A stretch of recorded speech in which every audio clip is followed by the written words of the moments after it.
नमस्कार, आप देख रहे हैं UK24 और मैं हूं आपके साथ नवाब चौधरी।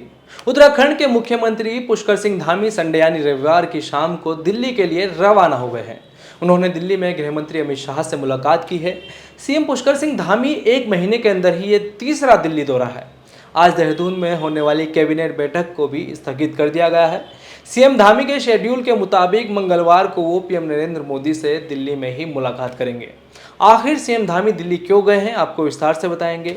इस दिल्ली दौरे को लेकर कई एजेंडे सामने आ रहे हैं, एक एक कर सबकी जानकारी आपको देंगे। दरअसल बीजेपी के राष्ट्रीय महामंत्री BL संतोष देहरादून पहुंच गए हैं और कल उन्होंने संगठन और कैबिनेट मंत्रियों से मुलाकात की है। इस दौरान सीएम धामी भी बैठक में मौजूद रहे हैं और बैठक के बाद वो दिल्ली रवाना हुए। सीएम धामी ने कल देर रात को गृह मंत्री अमित शाह से दिल्ली में मुलाकात की है और खबर सामने आ रही है कि सीएम पुष्कर सिंह धामी ने यूनिफॉर्म सिविल कोड को लागू करने के लिए अमित शाह से दिल्ली में मुलाकात की है। इस मुलाकात में uniform civil code drafting committee के सदस्य भी मौजूद रहे हैं।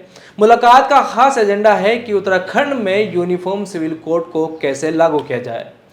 यूनिफॉर्म सिविल कोड को लेकर ही सीएम धामी मंगलवार को पीएम नरेंद्र मोदी से भी मुलाकात करेंगे। एक दूसरा मामला है उत्तराखंड में लोकसभा चुनाव की तैयारियों का। सभी राजनीतिक पार्टियां लोकसभा चुनाव का खाका तैयार करने में जुटी हुई हैं। ऐसे में उत्तराखंड जैसे छोटे राज्य में लोकसभा की मात्र 5 सीट ही हैं। साल 2014 और 2019 के लोकसभा चुनाव में पांचों सीटें भाजपा के खाते में गई थी।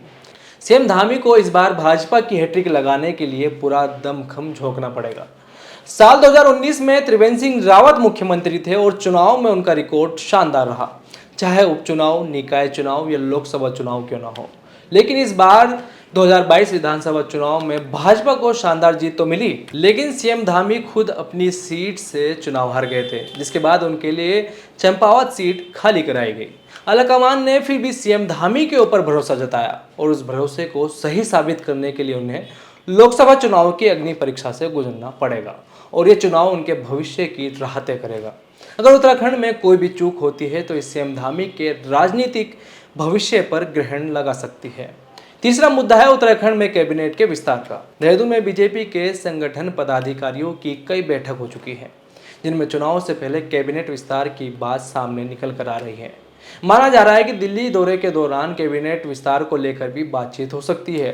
हालांकि एक बार से बातचीत में कैबिनेट विस्तार के सवाल को सीएम धामी ने टाल दिया। आपका क्या कहना है इन सभी मुद्दों को लेकर, कमेंट कर जरूर बताएं।